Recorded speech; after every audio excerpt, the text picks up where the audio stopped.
Alors, l'exercice 5. Donc, on doit dans un premier temps placer des points dans un repère. Donc, on va construire un repère.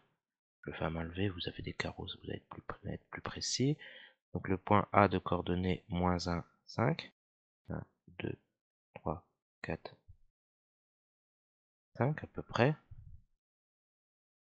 J'ai mon point A qui est ici. Le point B qui a pour coordonnées moins 4, moins 1. Donc, moins 1, moins 2, moins 3, moins 4, moins 1. Donc, mon point B qui est ici. Et enfin, mon point C qui a pour coordonnées 5, 2, 1, 3, 4, 5. Le point C qui est ici. Donc quand je trace le triangle ABC, qu'est-ce que je peux conjecturer? J'ai envie de dire ici, a priori, il y a un angle droit ici, et a priori, les deux côtés AC et B, AC et B et AB, pardon, semblent être égaux. Bon, on va calculer les trois côtés, comme ça sera fait. Donc ABC semble être rectangle isocèle en A. Donc bah, calculons. Question 3, bah, on va calculer. Je vais recopier les points, les coordonnées des points ici, ça sera plus simple. Moins 1, 5, B, moins 4, moins 1, et C, 5, 2. On va calculer AB, AC et BC. Donc AB, on calcule XB moins XA au carré, YB moins YA au carré. Je prends la racine carrée de tout ça, je calcule AB. Donc XB moins XA, donc moins 4 moins 1, plutôt au carré, plus YB, donc moins 1 moins YA, donc moins 5 au carré. Je prends la racine carrée de tout ça. Moins 4 moins 1, donc moins 4 plus 1, ça me donne moins 3 au carré. Moins 1 moins 5, donc ça me donne moins 6 au carré. Donc quand je calcule ça, moins 3 au carré, 9. Moins 6 au carré, 36. 36 et 9, 45. Ok. Calculons AC. Donc XC moins XA au carré. YC moins YA au carré. Je prends racine carrée de tout ça. Ok.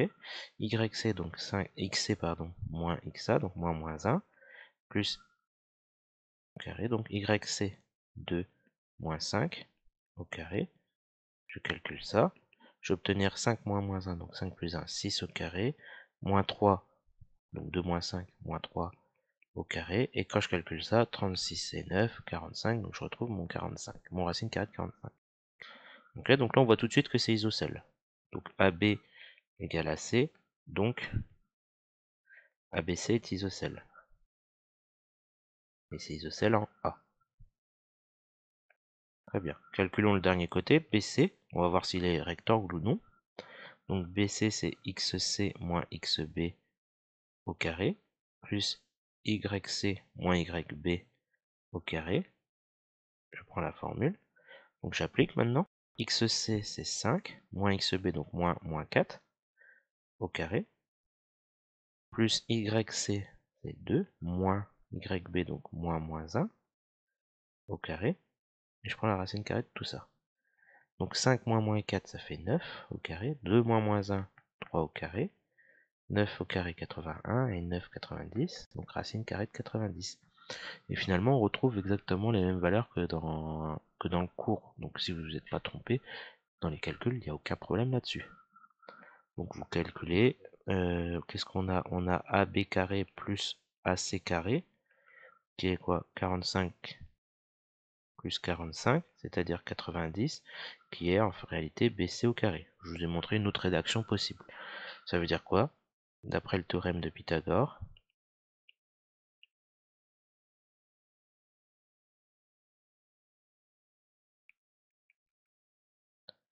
on a l'égalité de Pythagore qui est vérifiée. A, B, C est rectangle en A.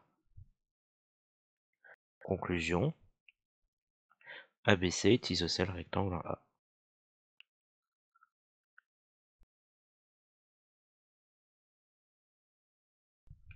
Voilà, tout simplement, Faut faire des calculs de distance. Je vais en faire beaucoup. C'est un peu rébarbatif, mais il faut s'approprier la formule. Il faut surtout la connaître par cœur à terme.